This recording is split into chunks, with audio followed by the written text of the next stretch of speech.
Thank you. All right, so with that, let's commence Finance Committee for Feb. 13, 2023. Just one discussion item on the agenda this evening. That is an update from the Director of Finance.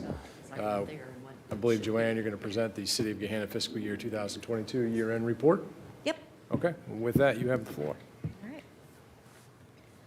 So we're going to go through year-end results for the general fund, special revenue funds that receive income tax, and the capital improvement fund. What income tax trends were for the fourth quarter, what our investments look like, and then a conclusion based on those results. So starting with general fund revenue, so this comes from page 6 in the report, and discussion is on page 1 and 2. But basically what we're looking here at revenue is very similar to the first 3 quarters. Our revenue is coming in at about 9% more than what we had planned, and we're at about 11% increase over last year. Looking at some of those highlights, a big part of that is income tax, which we'll go over a little bit later. Next, we have fines and fees, which, if you remember from previous quarters, that has to do with moving public service general administration back to the general fund. As we look to charges for services, we didn't quite meet our target, but you're going to see that 23% increase. This is from the first year of billing for the New Albany Mayor's Court services. And then we have the Recreation Division that also moves back from the special fund. Intergovernmental's looking great. We are at 30% more of what we had planned. A lot of that is a local government fund. So I don't know if you've seen reports on the state's health, but they're doing very well also. Since local government fund comes from general fund resources of the state, when they do well, local government also increases. So we're looking at that 6% increase over last year, and then again coming in at 30% higher than what we had planned. The big one is interest and investment income. As you know, the feds keep on increasing rates to try to weigh down inflation along with some other policies. So we've been able to take advantage of those increasing interest rates with strategic investment decisions. So we're at about 3 times what we had planned to bring in at $1.1 million, and about 152% increase over last year, bringing in about $673,000 more.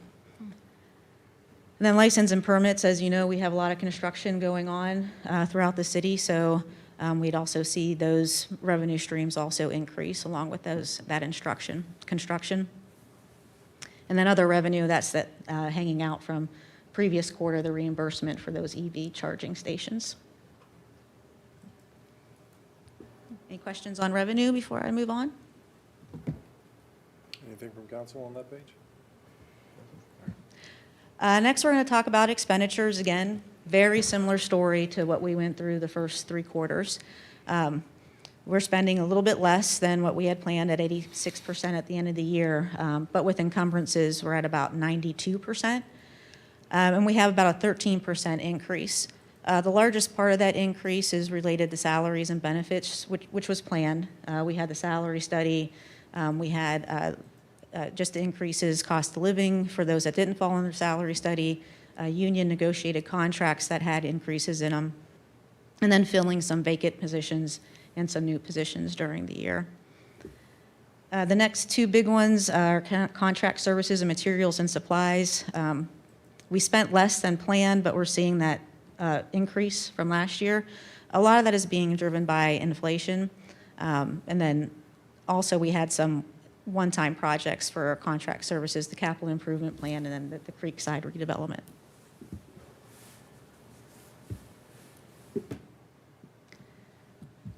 So based on the revenue and expenditures that came in, what is that doing to fund balance? So we're looking at about $4.5 million of revenue over expenses.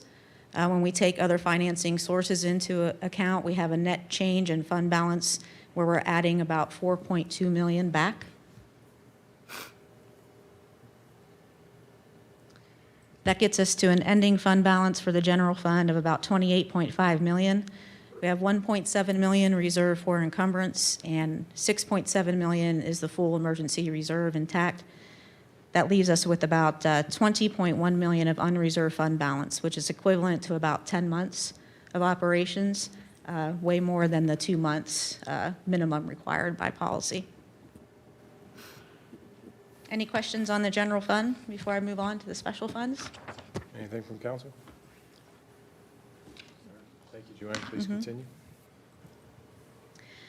So we're going to go through these fairly quickly, just looking at maybe some differences, but the story is very similar. In most cases, we're bringing in more revenue than we anticipated. We're spending a little bit less than we had planned, and we're looking at some increases over the previous year. As we look at the public safety fund, a lot of that is related to income tax. There was a change in the allocation, so that's why you're seeing a 0% increase compared to 2021. As you remember, when we look at those special funds, we base what gets allocated based on what their net spend is projected to be. And so we had to change the allocation a little bit from 21 to 22. So it did overproduce what we had planned to, but that's why you're still not seeing an increase when you're looking at last year. Looking at expenses, we're a little bit shy of where you think we should be at the end of the year, but there were a couple of vacancies in the salaries and benefits that got filled later in the year. Community liaison officer was vacant till about March-ish, and then we had a school resource officer that was vacant from like February to June. So that's why you're seeing the salaries and benefits number a little bit lower than the target that we had there.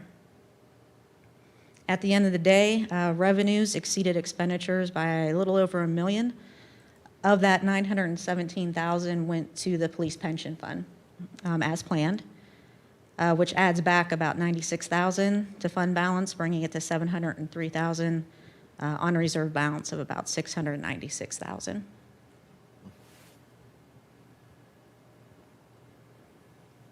Moving on to Parks and Recreation, same, we had a change in allocation. That's why you're seeing that large percentage increase when it comes to income tax. A little more went to Parks and Recreation for 2022. Overall, we brought in 21% more than we had planned and had a 17% increase.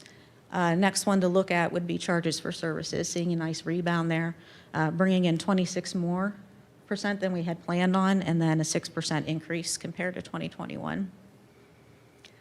Expenditures look right about in line with where we should be, a 93% for salaries and benefits. Materials and supplies and contract services a little bit lower, but we do have some reserve for encumbrance out there. So at the end of the year, revenues in excess of expenditures of about $390,000, bringing ending fund balance to about $1.4 million, and on reserve to about 1.4.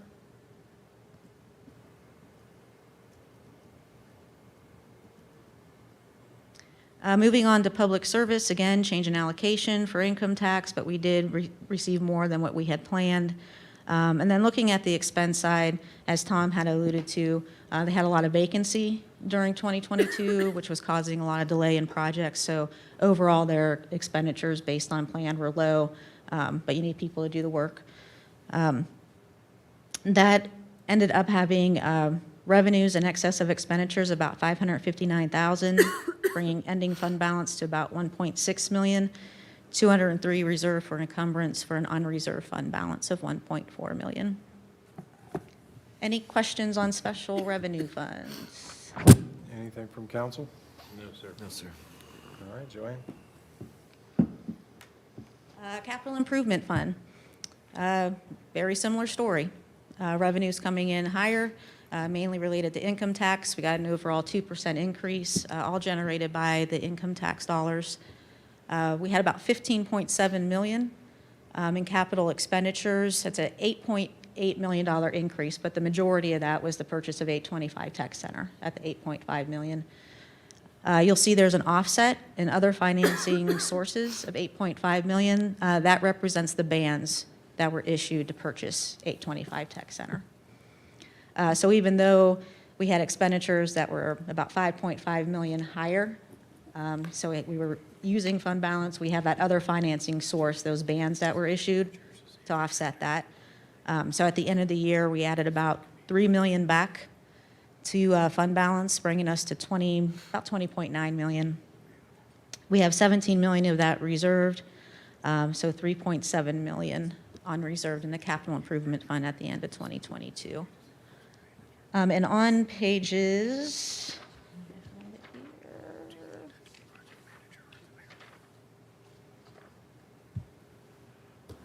So pages 4 and 5 provided the summary information, and it's a little bit different than what you saw in the previous quarters.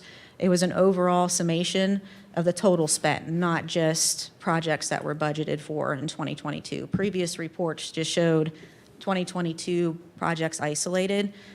What you're seeing this time is full board, what the dollars were spent on and what's sitting in encumbrances for those specific projects. Any questions on capital improvements? Anything from council? Okay. All right. Now we're just going to take a quick look at income tax. Again, not much difference than what we saw the first 3 quarters. If you remember at the end of 2021, we kind of knew that we were going to see that steep decline in net profit taxes, and we knew that we had economic expansion. We just weren't sure if it was going to be enough to fully offset what we would see the decline in net profit taxes. So we did budget for 0% growth for 2022 with those unknowns, but we've actually grown even more than anticipated. So you could see that withholding came in about 12.3% higher, completely offsetting that steep decline in net profit taxes, ending the year with about a 3% increase overall in income tax revenue.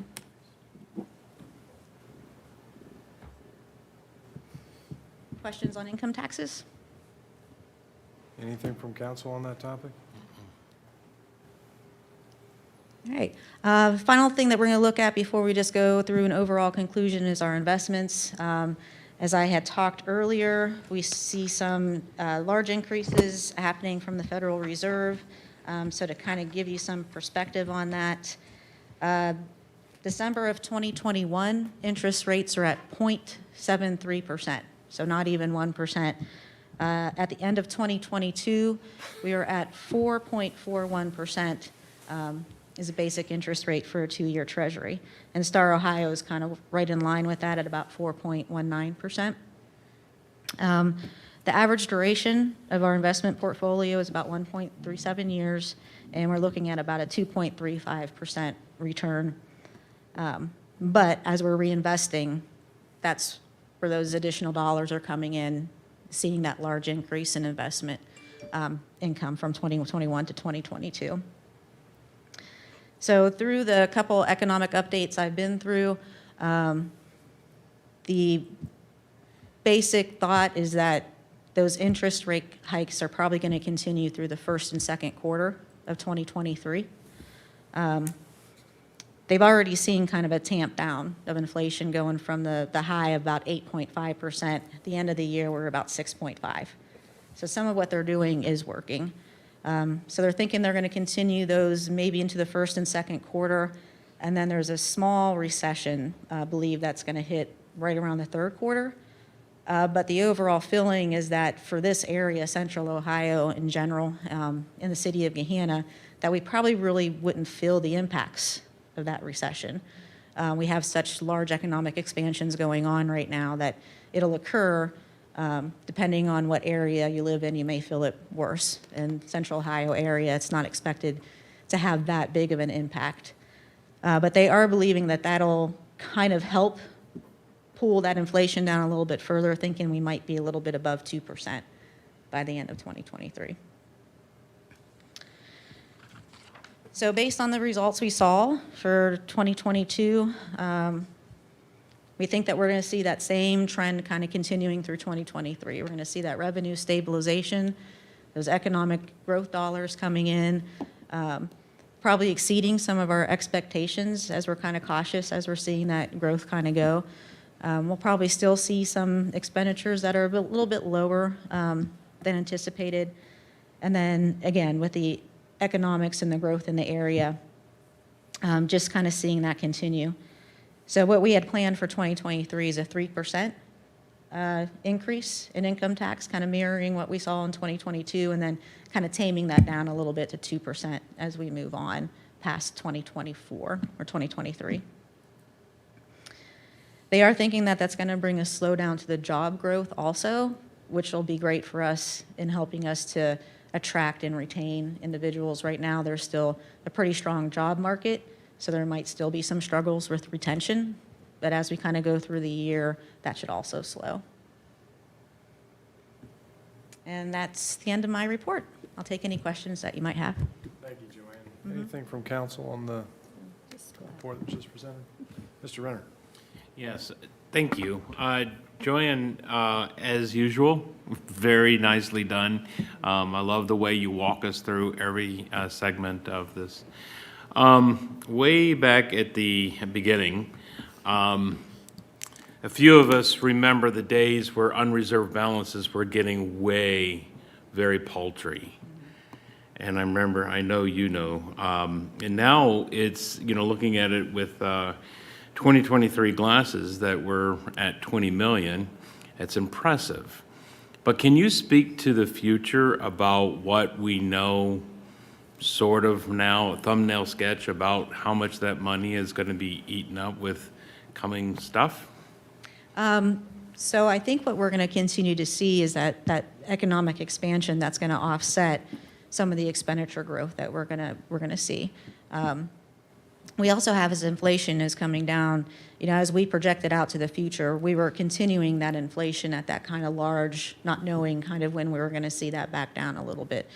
So I think our revenue base is going to continue to grow, and hopefully reining in inflation kind of maybe lower the cost of doing business a little bit. And also as we get more stabilized with employees, if we're not having the retention problems that we're having, if we're able to attract the talent that we need, I see this trend continuing as we move into the future. We did anticipate using a little bit of fund balance for 2023. I can't remember off the top of my head what it was, but it was very, very little, like maybe 200-some thousand of it. I don't see us dipping in to fund balance as we have in the past. As you may remember in an earlier discussion, we kind of talked about the sustainable operating model and what it meant. And why we were doing it is because we did not have the capital dollars in place that we have now. Using unreserved general fund balance for capital is what put a huge strain on general fund balance. That's what was pulling fund balance down. So as we continue to monitor the future, continue to monitor the economic growth, what I'm seeing is a continued trend of what we're seeing for 2022.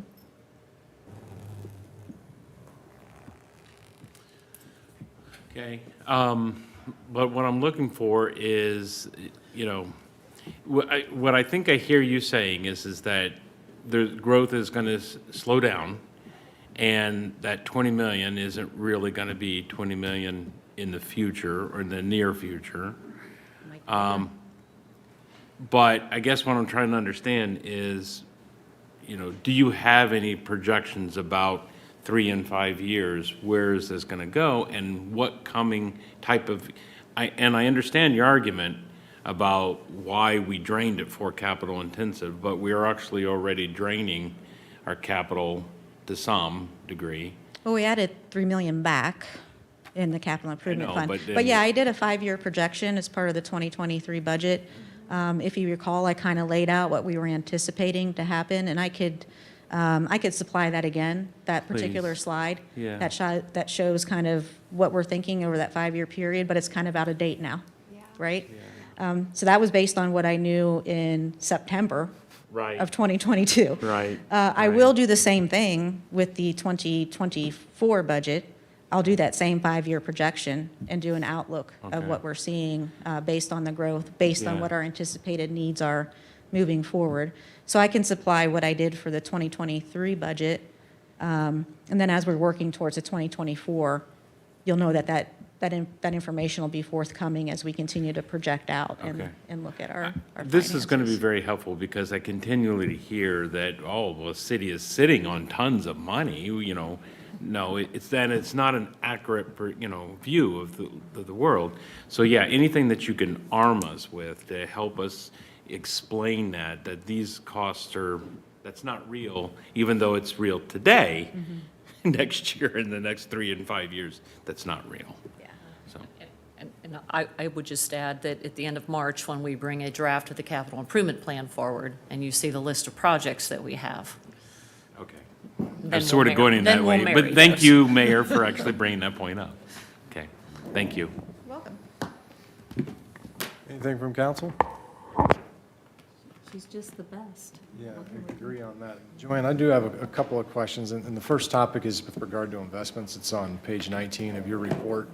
You had mentioned that the city's, I believe its weighted average duration is 1.37 years. Is that inclusive or exclusive of the Star Ohio portion, which I think is about? That would be exclusive. Exclusive, Star okay. Ohio is kind of considered cash on hand. Yeah, It's right. very liquid.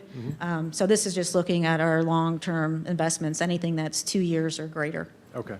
So inclusive of Star Ohio, it's actually even shorter than that? Yeah. Okay. Yeah, because we have a pretty big percentage sitting in there right now because the interest rate is Yeah. so good. Right, that is, Yeah. it's decent. Yep. Any conversations with our asset advisor about perhaps extending the duration of that to maybe try and lock in some of those yields that are So, available? yep, I just had a conversation with them to talk about investment strategy for 2023. Kind of what we were looking at is that the yield curve is still kind of inverted. So we are still making more money on our short term, but it's slowly kind of leveling out, right? Sure. So the plan is to kind of still look at maybe some shorter term until we kind of see that yield curve change a little bit, but still capturing some of those high dollar or longer investments. And I think we're going to see, and what they're thinking they're going to see is that yield curve kind of normalize because what everybody is lacking in their portfolio is long-term investments because everybody is doing short-term. So demand, I think, is going to cause that to kind of go back and not be inverted as we move through 2023. So right now, kind of taking advantage of the fact that those short terms are still producing at a higher rate, but also looking to the future and seeing what can we grab onto beyond that 2-year time frame that's still going to return us just as good of value. Yeah, it's nice to have a few $1 million coming in investment earnings. And to that point about the inverted yield curve, it's, I think in my reading, I read it's the most deeply inverted in like 40 years or something like that. Crazy. It's an interesting environment. And then speaking of another record, I think the this past Friday's job report showed, or maybe it was a week ago, Friday, I think the unemployment rate is like at a 50 or 53-year low or something like that, 3.4%. So Yeah. I feel like I ask this question maybe every quarter or certainly once a year. With regard to the kind of the rosy revenue environment that we're in, do we have any insight to the local economy as to whether that is primarily driven by, I guess, an increase in the number of payrolls, or is it an increase in the prevailing rate that, sort of the median salary rate or whatever it is? I mean, do you have just any insight as to like what's the primary driver behind those revenue? I think there's quite a few drivers. Okay. I think just overall increases in payroll, everybody's having the same retention problems. Okay. So everybody's trying to do the most they can to hold on to the talent. I think I saw a similar report, I think it was through the end of the year, where there were 10 million job openings nationally, but only 2 million people actively looking for a job. I've never heard of any figures like that ever. So I think it's a combination of just overall growth as we're bringing new projects online, but also just increase in basic payroll wages as people are struggling with the same retention problems. Okay. Well, thank you. Mr. Weaver. How do we assess, thank you, Mr. Chair, how do we assess that locally? So I talked to Nate a lot.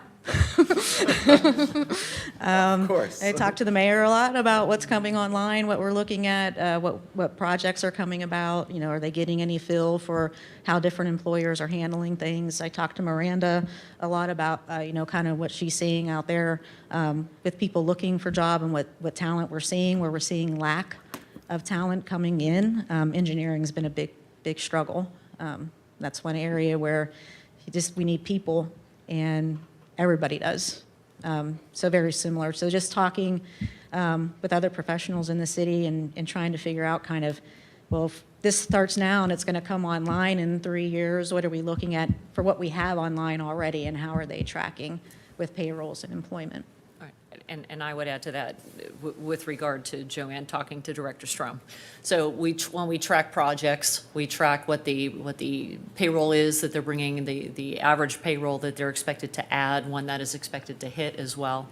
So we know how many jobs we're adding, what the average pay range of that is. For example, the CAPS project, which will, bring, I forgot what, 40, 50? Yeah. I think medical jobs with a six-figure salary on average. So those are the mechanisms that we use to try to track that. So I think, to your question, Councilman, I think it's a mix of not only increased payroll, but then also the growth that we're seeing in some of our sectors here. And on Mr. Weaver's point, does Rita provide any sort of granularity, or does it just say company A, here's the payroll number? Do they have like the, Yeah, I have access to various comparison reports, and I could see individual names, but nobody else is allowed to see that. So they do provide it, and I could get a lot of information from them. I just can't, because of taxpayer protection, I can't yeah. really share But it. you can see number of jobs, I Right. guess. Okay, cool. All right. Anything further from council? All right. Thus concludes finance. Thank you all. Thank you.